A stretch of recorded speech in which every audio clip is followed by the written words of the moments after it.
नमस्कार। Indian penal code lecture series में मैं डॉक्टर अमिताभ सिंह आज एक नए टॉपिक के साथ आपके सामने उपस्थित हूं। आज का जो सेक्शन है वो section number 77 and section number 78 है।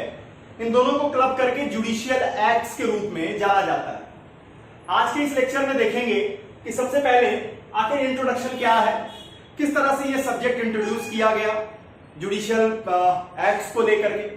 फिर आएंगे कि सेक्शन नंबर 77 का बेयर क्या कहता है। सेक्शन 77 के अंतर्गत जुडिशियल ऑफिसर्स को प्रोटेक्शन देने के लिए कौन कौन सी रिक्वायरमेंट्स को पूरा करना होगा। तो यहां पर 3 एसेंशियल्स हैं जिन्हें उन्हें पूरा करना पड़ता है।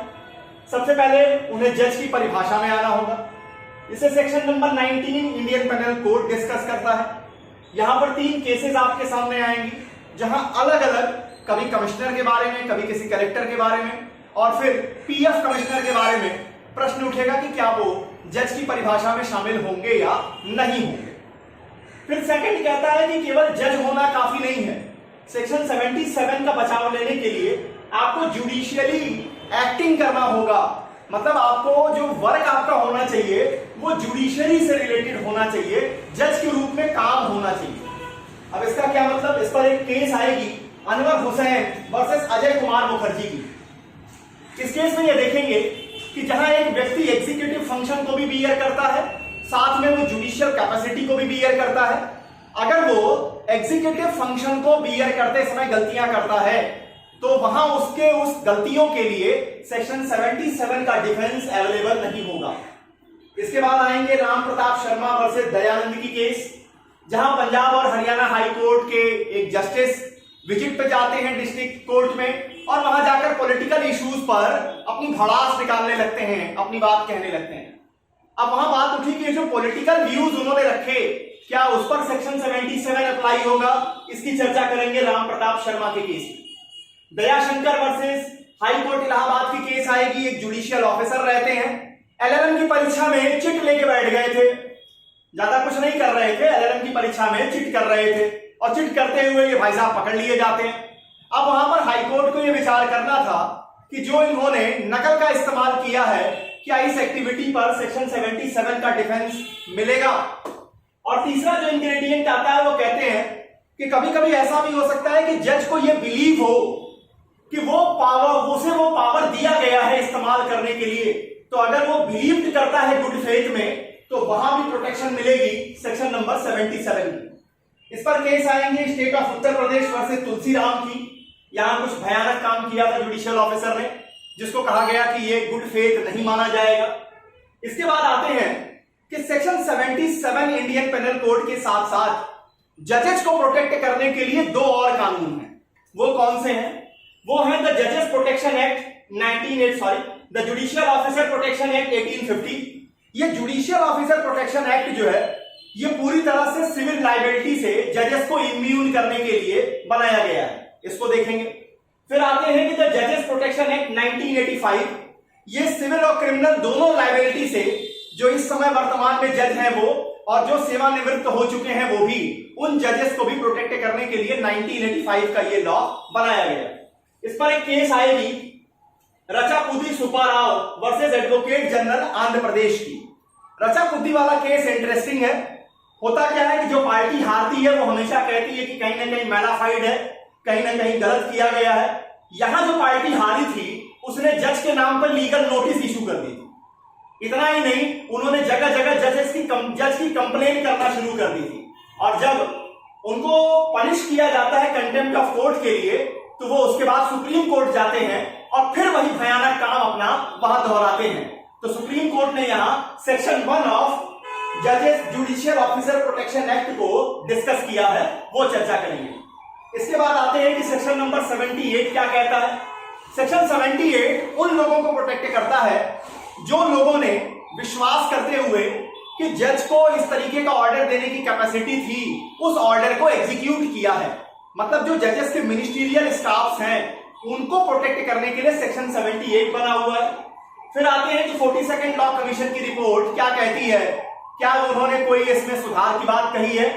तो देखिए उन्होंने सेक्शन 77 में कोई चेंज नहीं करने को कहा है, लेकिन वो सेक्शन 78 को लेते हुए ये चाहते थे कि इसे सेक्शन 99 में जो ये बताता है कि राइट ऑफ प्राइवेट डिफेंस कहां नहीं होगा, वहां पर पैराग्राफ जोड़ने की बात की है, उसको देखेंगे। शुरू करते हैं जुडिशियल एक्ट सेक्शन 77 एंड 78।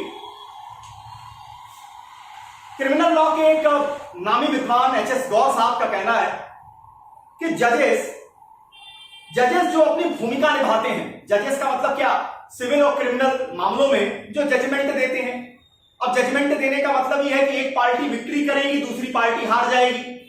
तो जो पार्टी हारेगी सिविल मामलों में और क्रिमिनल के मामलों में पता चला कि स्टेट की ओर से सारी रिस्पॉन्सिबिलिटी, सारे एविडेंस जब पूरे हो जाएंगे तो जजेस सजा लिखते हैं, पनिश करते हैं।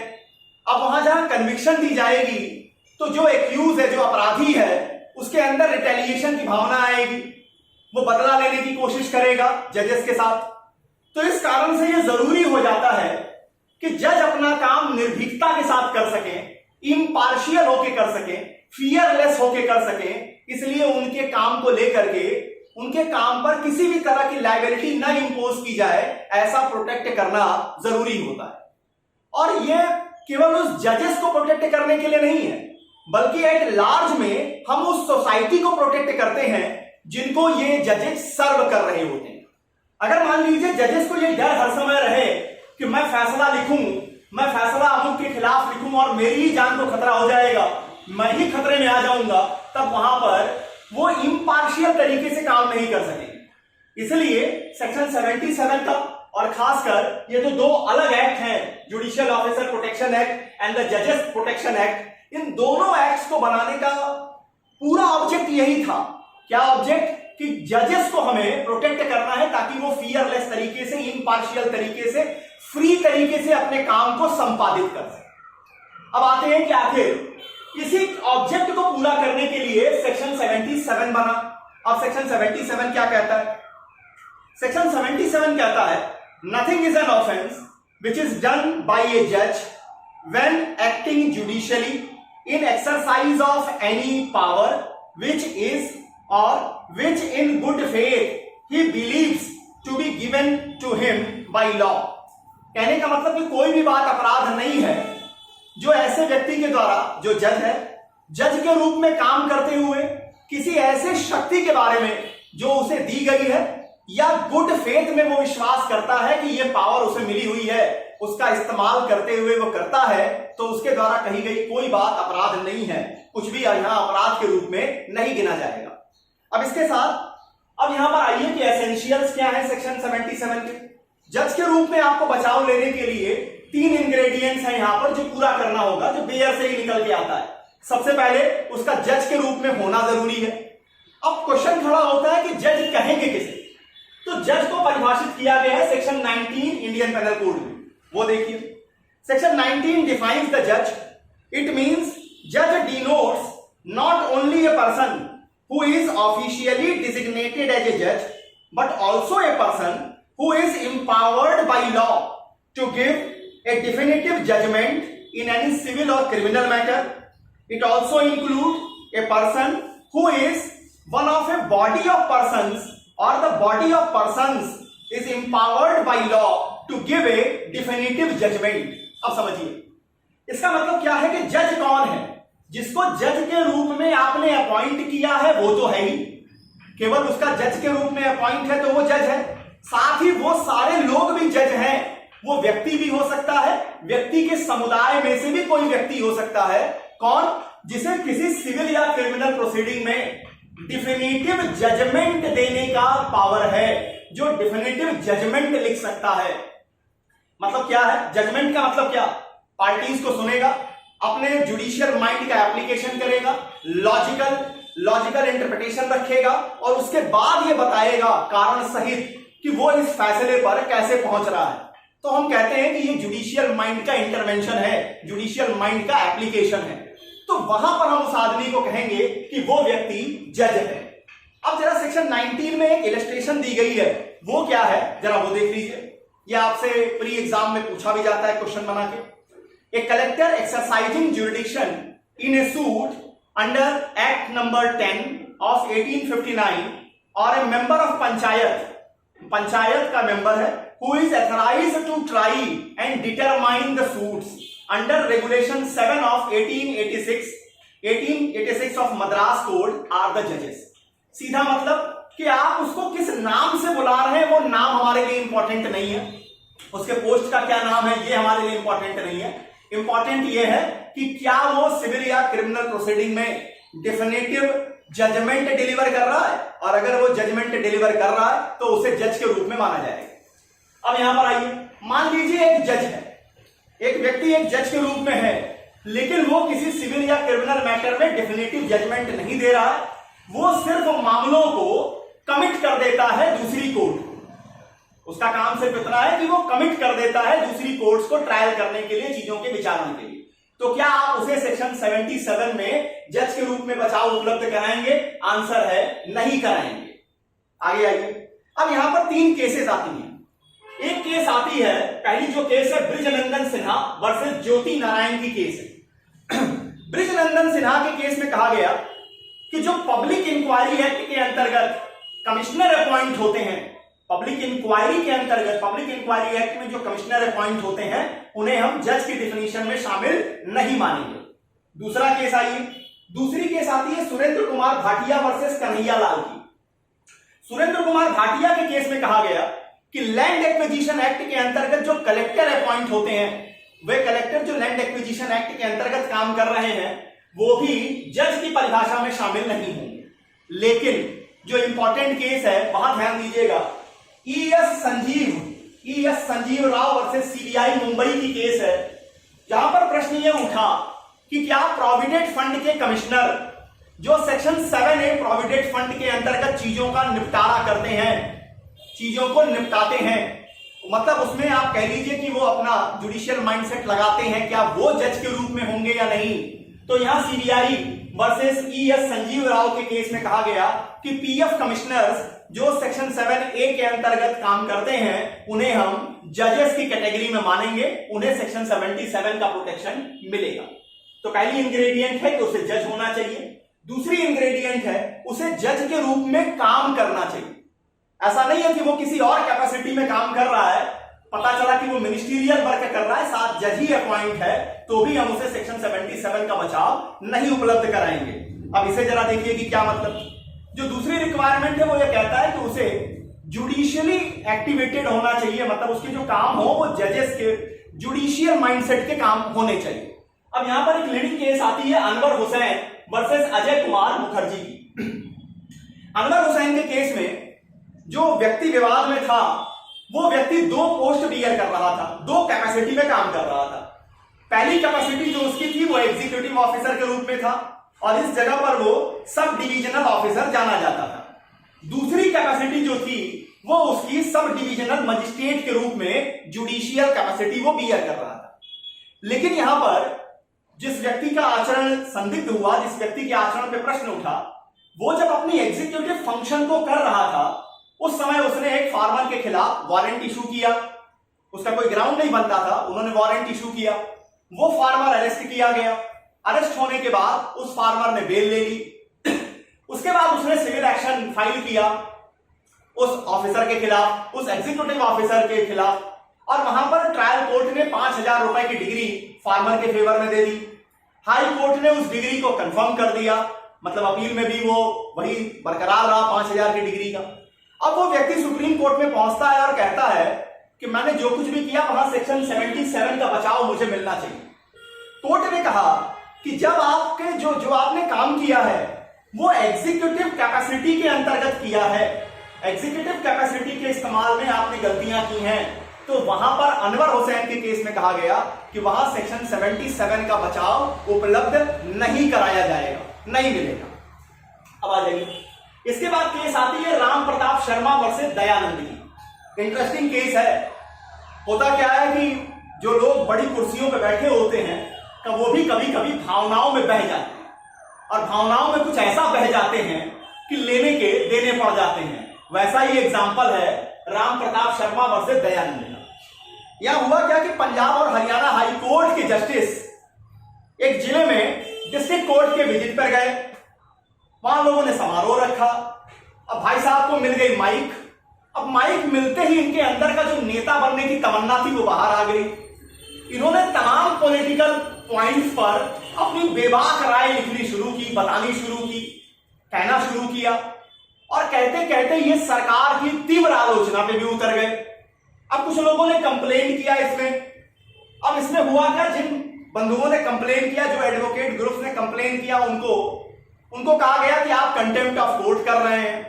अब यह मामला सुप्रीम कोर्ट तक पहुंच गया और दयानंद वाले केस में क्वेश्चन ये उठा सुप्रीम कोर्ट के सामने कि हाई कोर्ट के जस्टिस या कोई भी जज जब अपनी किसी पॉलिटिकल व्यूज पर, पॉलिटिकल क्वेश्चंस पर अपना व्यू रख रहे हैं तो क्या उन्हें सेक्शन 77 का डिफेंस मिलेगा? सुप्रीम कोर्ट ने कहा बिल्कुल नहीं मिलेगा। पॉलिटिकल पॉइंट्स पर जो आप व्यूज रख रहे हैं वो आपके पर्सनल व्यू हैं। ये काम आप जुडिशियरी के पार्ट एंड पार्शल होकर नहीं कर रहे हैं। तो जब आप एक्टिंग जुडिशियली नहीं कर रहे हैं इसलिए वहां पर आपको कोई प्रोटेक्शन नहीं दिया जाएगा। तो दयानंद वाली केस हमेशा दिमाग में रखिएगा। आप जज के रूप में स्थापित हो जाएं तब भी किसी भी पब्लिक चेयर पे अगर आप बैठे हैं तो ये हमेशा सोच के रखिएगा कि पॉलिटिकल पॉइंट्स पर जो आप व्यूज रखेंगे वहां आपको किसी भी तरह का प्रोटेक्शन नहीं मिलने वाला है। नेक्स्ट केस आती है Dayashankar versus high court Allahabad. अब ये केस मतलब पूरी तरह से जुडिशियल ऑफिसर के बिहेवियर को लेकर। एक जज साहब एलएलएम का पेपर दे रहे थे। अब थे तो वो जज, उन्होंने क्या किया, एलएलएम के पेपर में चिट का इस्तेमाल कर लिया और चिट करते हुए वो पकड़ लिए गए। अब मामला कोर्ट के सामने पहुंचा कि एक जज के रूप में जो बिहेवियर है, क्या एक जज कोर्ट के अंदर जो बिहेव करता है और जो उसका बाहर का जीवन है, क्या दोनों जगह पर उसका जो काम करने की स्टाइल है वो अलग हो सकती है? सुप्रीम कोर्ट ने कहा कि यहां इस जुडिशियल ऑफिसर का जो काम करने का तरीका है वो जज के रूप में मर्यादित नहीं है। हम जज से उम्मीद करते हैं कि वो कोर्ट रूम के अंदर और कोर्ट रूम के बाहर दोनों समय पर एक ही जिंदगी जिएगा और वो जिंदगी होगी ईमानदारी की, वो जिंदगी होगी निर्भीकता की। तो यहां पर उस जज को हटा दिया गया चेयर से ही, उन्हें हटा दिया गया सर्विस से, Dayashankar versus high court Allahabad के केस में, जहां एक जुडिशियल ऑफिसर चीट के साथ पकड़े गए थे। अब आते हैं नंबर थर्ड जो आता है बिलीव्ड इन गुड फेथ। जब आप सेक्शन 77 को पढ़ेंगे तो वहां लिखा है कि एक जज जो जुडिशियली एक्टिव तरीके से काम करना है वो, और अगर उनको गुड फेथ में लगता है कि कोई पावर उनको दी गई है यूज करने के लिए और उस पावर का इस्तेमाल वो कर रहे हैं, तो वहां ऐसे काम पर भी हम सेक्शन 77 का डिफेंस अवेलेबल कराएंगे, वहां पर हम उन्हें प्रोवाइड करेंगे। लेकिन अगर जज के द्वारा काम करते हुए आप मैलाफाइड इंटेंशन के साथ काम करते हैं, अगर इम्प्रॉपर मोटिव के साथ आप काम करते हैं, मतलब जब आप मैलाफाइड इंटेंशन के साथ आएंगे, इम्प्रॉपर मोटिव के जरिए काम करेंगे, तो सीधा मतलब है कि आप गुड फेथ में काम नहीं कर रहे। तो जब आप गुड फेथ में काम नहीं करेंगे तो वहां सेक्शन 77 का डिफेंस आपको अवेलेबल नहीं होगा। केस कौन सी आती है? केस आती है state of Uttar Pradesh versus Tulsiram की। बहुत लीडिंग केस है, काफी इंपॉर्टेंट मुकदमा है ये। यहां हुआ क्या था, रॉन्गफुल कन्फाइनमेंट का गलत ऑर्डर इशू कर दिया गया था। साथ ही सुप्रीम कोर्ट ने कहा, कुछ और मामलों को भी यहां उठाया और कहा कि एक जुडिशियल ऑफिसर ने कन्विक्टेड लोगों के खिलाफ वारंट इशू करने के बजाय विक्टिम के खिलाफ ही वारंट इशू कर दिया नेग्लिजेंस में। तो जहां आप जुडिशियल ऑफिसर हैं और आप नेग्लिजेंटली काम कर रहे हैं, वहां पर सेक्शन 77 का डिफेंस आपको अवेलेबल नहीं होगा। कुछ दिन पहले भी आपने देखा होगा कि एक जुडिशियल ऑफिसर काफी ज्यादा प्रचारित हुए थे मीडिया में। उन्होंने सर एपीजे अब्दुल कलाम जब भारत के राष्ट्रपति थे तो उनके खिलाफ ही उन्होंने गैर जमानती वारंट इशू कर दिया था। तो ऐसे सर्कमस्टांसेस में जहां आप सीधे ग्रॉस नेग्लिजेंस कर रहे हैं, वहां पर सेक्शन 77 का डिफेंस आपको अवेलेबल नहीं हो सकेगा। इस पर ध्यान दीजिए। अब आइए सेक्शन 77 को मदद करने के लिए, या कहिए कि इसके एडिशन में दो और एक्ट बने हैं जो जुडिशियल ऑफिसर्स के प्रोटेक्शन के लिए हैं। उनको भी यहां देख लीजिए। पहला है जुडिशियल ऑफिसर्स प्रोटेक्शन एक्ट 1850। ये क्या कहता है? जुडिशियल ऑफिसर प्रोटेक्शन एक्ट 1850 इसको बनाया गया है जजेस को सिविल लाइबिलिटी से इम्यून करने के लिए, कि जजेस जो अपना फैसला देंगे, जो काम वो करेंगे, इसके लिए वो सिविल उनकी कोई लाइबिलिटी नहीं होगी। सेकेंड एक एक्ट है 1985 का, द जजेस प्रोटेक्शन एक्ट 1985। ये क्यों है? अब इसका जो ऑब्जेक्ट है, 1985 का एक्ट क्या कहता है? It mandates a court not to entertain or continue with any civil or criminal proceeding against a sitting or a former जज for any act done on words spoken by him in course of acting or purporting to act in the discharge of his official duty or judicial duty or function। अब 1985 का act ये कहता है कि कोई भी court ना किसी मामले को संस्थित करेगी, ना उसको कंटिन्यू करेगी किसी वर्तमान जज के खिलाफ या किसी सेवानिवृत्त जज के खिलाफ, ऐसे किसी भी काम से जो वो जुडिशियली कर रहा है, अपने जो उसकी फंक्शन, ऑफिशियल कैपेसिटी जो उसका फंक्शन है उसके अंतर्गत कर रहा है, या कुछ भी जो उसने उस मुकदमे के दौरान, उस कार्रवाई के दौरान कहा है, उस पर पूर्ण रूप से उसे संरक्षा प्रदान की जाएगी, सुरक्षा दी जाएगी। तो ये है आपका जजेस प्रोटेक्शन एक्ट 1985। अब इस पर एक केस आई Rachapudi Subbarao versus advocate general Andhra Pradesh की। रचापुदी सुब्बाराव के केस में एक बड़ा इंपॉर्टेंट इंटरेस्टिंग केस है। यहां हुआ क्या कि एक व्यक्ति ने एक सूट फाइल किया एक बिल्डिंग को लेकर के, और वो चाहता था कि ओनरशिप में उसको एस्टैब्लिश किया जाए कि वो उस बिल्डिंग का ओनर। एक यहां पर जज आते हैं, सबऑर्डिनेट जज, उन्होंने मैटर को डिसमिस कर दिया, उस प्लेंट को उन्होंने डिसमिस कर दिया, कुछ नहीं रहा तो उन्होंने डिसमिस कर दिया। अब पिटिशनर ने क्या किया, जिन्होंने वो प्लेंट फाइल किया था, उन्होंने एक लीगल नोटिस दी, और लीगल नोटिस उन्होंने जज को दे दी। जिस जज ने डिसमिस किया था उनको लीगल नोटिस की कि आपका जो एक्ट था वो बैड फेथ में था। दूसरी बात, मैं अच्छे से जानता हूं कि आप करप्ट प्रैक्टिस का सहारा ले रहे थे। अब ये सब कहने के कारण वहां पिटिशनर के ऊपर कंटेम्प्ट ऑफ कोर्ट का मुकदमा चला, उन्हें कन्विक्शन दी गई और 1 महीने के लिए उनको सजा दी गई, पनिश किया गया, इंप्रिजनमेंट की सजा दी गई। इस फैसले के खिलाफ वो सुप्रीम कोर्ट जाते हैं, और सुप्रीम कोर्ट में भी महानुभाव सेम चीजों को दोहराते हैं, कहते हैं कि वो बड़ा बेईमान जज है, वो बहुत बार जो है वो सीवियर मिसबिहेवियर में गिल्टी हो चुके हैं, वो अपनी ड्यूटी अच्छे से परफॉर्म नहीं करते। दुनिया का हर चीज उन्होंने कहा, और कहा कि जो मैंने नोटिस दी थी जज साहब को वो स्कैंडलस नहीं थी, मतलब उसमें कोई गलत बात नहीं थी, उन्होंने अच्छे से काम नहीं किया इसलिए मैंने नोटिस दे दी। अब यहां पर सुप्रीम कोर्ट ने उनके सारे प्ली को रिजेक्ट किया, और सुप्रीम कोर्ट ने इंटरप्रेट किया है section 1 of the judicial officers protection act 1850 को। 1850 का ये जो एक्ट है, इसके सेक्शन 1 को सुप्रीम कोर्ट ने इंटरप्रेट किया और कहा कि the section 1 of judicial officer protection act 1850 offers absolute immunity, ये ऑफर करता है एब्सोल्यूट इम्यूनिटी को from civil liability for acts done by a जज in his judicial capacity which are in his jurisdiction. ये यहां पर जो सिविल लाइबिलिटी आपका जुडिशियल ऑफिसर प्रोटेक्शन एक्ट है 1850 का, ये कंप्लीट इम्यूनिटी देता है जुडिशियल ऑफिसर को, जो भी काम उसके जुरिडिक्शन में है, उसके पावर में है, उसने यूज किया है, उससे संबंधित कोई सिविल लाइबिलिटी नहीं बनेगी। तो यहां पर सुप्रीम कोर्ट ने यह कहा कि जिस जज ने आपकी पिटीशन को डिसमिस किया था वो उसके जुरिडिक्शन में था, उसने उस जुरिडिक्शन का इस्तेमाल किया है, और आप जितने भी प्ली दे रहे हैं वो सारे प्ली कंटेम्प्ट ऑफ कोर्ट के हैं, और आपकी सजा को बरकरार रखा जाता है, वहां उनकी सजा को उन्होंने बरकरार रखा।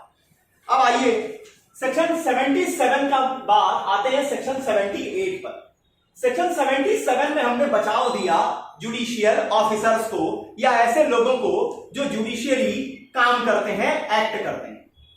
अब जुडिशियल ऑफिसर ने कोई ऑर्डर कर दिया, अब उस ऑर्डर पर विश्वास करके, उस ऑर्डर पर भरोसा करके जो भी व्यक्ति उस ऑर्डर को इंप्लीमेंट कर रहा है, अब मान लीजिए फांसी की सजा दे दी गई है, तो जो जल्लाद है, जो एक व्यक्ति को लटकाता है फांसी पर, अब बाद में पता चले कि वो फैसला गलत था, तो क्या उस जल्लाद को वहां टांग दिया जाएगा? आंसर है नहीं। वो जो है सेक्शन 78 में वो जल्लाद सुरक्षित कर दिया जाएगा, उसे प्रोटेक्ट किया जाएगा सेक्शन 78।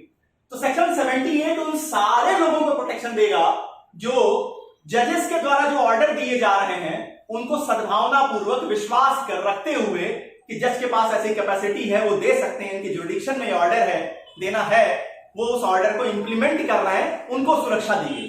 क्या कहता है section 78? Nothing which is done in pursuance of or which is awarded, which is warranted by the judgment or order of a court of justice, if done while such judgment or order remains in force, is an offence, notwithstanding the court may have no jurisdiction to pass such a judgment or order, provided the person doing the act in good faith believes that the court had such jurisdiction. अब section 78 को समझिए। कहता है कोई court ने कोई order दिया है, उस ऑर्डर को इंप्लीमेंट करने वाले व्यक्ति को अगर विश्वास है कि कोर्ट के पास वो ऑर्डर देने की कैपेसिटी है, उसके पास जुरिडिक्शन है और उसने उस ऑर्डर को इंप्लीमेंट किया है, तो उसको इंप्लीमेंटेशन में किया गया कोई भी बात अपराध नहीं होगी, वो ऑफेंस नहीं होगी। इस बात के होते हुए भी कि वास्तव में जज के पास, उस कोर्ट के पास ऐसी कैपेसिटी नहीं थी, मतलब कोर्ट की गलती थी, तो भी ऐसे सर्कमस्टांस में भी जो व्यक्ति उनके ऑर्डर को इंप्लीमेंट कर रहा है उसको प्रोटेक्शन दी जाएगी, वो सेक्शन 78 में प्रोटेक्टेड है। अब यहां पर देखिए लास्ट में आते हैं कि 42nd लॉ कमीशन की रिपोर्ट क्या है। 42nd लॉ कमीशन ने सेक्शन 77 में किसी भी चेंज करने से इनकार किया, बोला सेक्शन 77 में कोई चेंज करने की जरूरत नहीं। हाँ, सेक्शन 78 में जो प्रोटेक्शन दी गई है, इस प्रोटेक्शन के डायमेंशन को बढ़ाने की बात की गई और उन्होंने कहा कि सेक्शन 99 जो इंडियन पेनल कोड का है, जो ये बताता है कि राइट ऑफ प्राइवेट डिफेंस कहां नहीं होगा, किसी पब्लिक ऑफिसर्स के खिलाफ नहीं होता है, पब्लिक ऑफिसर्स के डायरेक्शन में जो लोग काम करते हैं वहां नहीं होता है, जितना फोर्स इस्तेमाल किया जाता है उससे ज्यादा आप फोर्स इस्तेमाल नहीं कर सकते हैं, ये सारी चीजें सेक्शन 99 में आती हैं। तो 42nd लॉ कमीशन की रिपोर्ट कहती है कि यहां पर एक पैराग्राफ जोड़ा जाना चाहिए, एक फ्रेज जोड़ देना चाहिए और फर्स्ट पैराग्राफ में ये प्रोटेक्शन सेक्शन 78 में उन लोगों को जो जुडिशरी के ऑफिस मतलब डिसीजंस को या उनके ऑर्डर्स को इंप्लीमेंट करते हैं, उनके खिलाफ भी राइट ऑफ प्राइवेट डिफेंस नहीं इस्तेमाल किया जाएगा, इसको पूरी तरह से लिख करके वहां नोटिफाई कर देना चाहिए।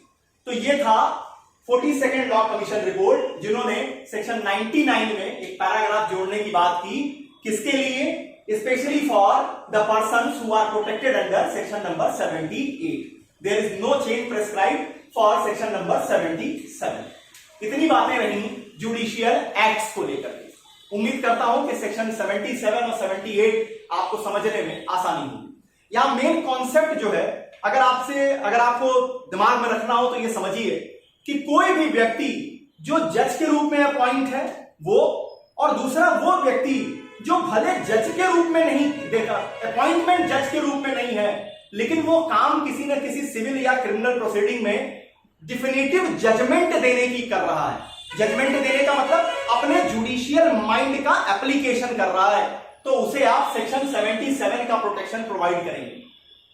यह प्रोटेक्शन उस हालत में भी मिलेगा जब अगर उसे, मान लीजिए कोई पावर उसे नहीं है, लेकिन उसने सद्भावना पूर्वक विश्वास कर लिया कि उसके पास ऐसा पावर है, तो भी उसके काम को आप सुरक्षित करेंगे सेक्शन नंबर 77 और 78 में उन सारे लोगों को प्रोटेक्शन देंगे जो किसी कोर्ट के, किसी जज के दिए गए ऑर्डर को इंप्लीमेंट करते हैं, इस बात के होते हुए भी कि जज के पास वो ऑर्डर देने का जुरिडिक्शन नहीं था।